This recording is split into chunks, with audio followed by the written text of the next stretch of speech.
So the Secret Codebook, with regards to books that I read when I was younger, I gave this a lot of thought. And this reflection helped remind me that reading for me wasn't necessarily about the books themselves.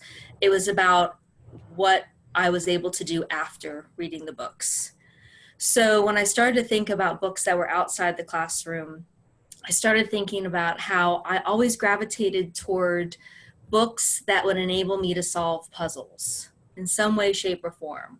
So, for example, Encyclopedia Brown books, when you have to try to figure out the answer, something that was unknown that I needed to be a part of was really important for me as a child when I was reading, and definitely translates into what I'm doing now, right? I'm always, as a researcher, trying to figure out puzzles, right?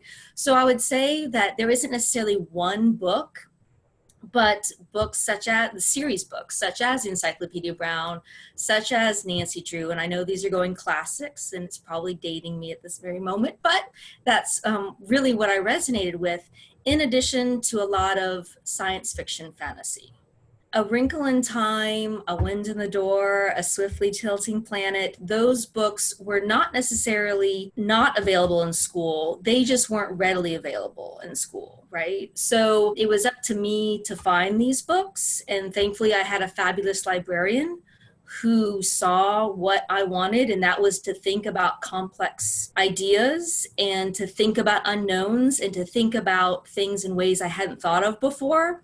And so she would give those to me, and then from there, I would then try to find some more at the public library and so forth, right? So that to me was transformative. It was helping me not necessarily follow the rules, because I'm very much a rule follower.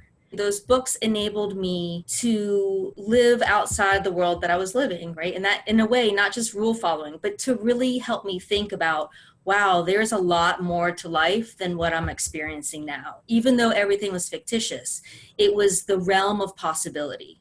So I may not have seen myself in these particular books. I may not have resonated with Lloyd Alexander's books in terms of the characters, but what the characters did, and then what I then thought of what I could do in my life, really, really mattered.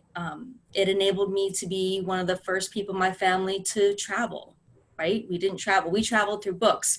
And then I took that a step further and said, if this is what's happening and someone's writing this, I would like to personally experience it myself. And so that was a commitment I made to myself when I was younger, was to really see what the world has to offer.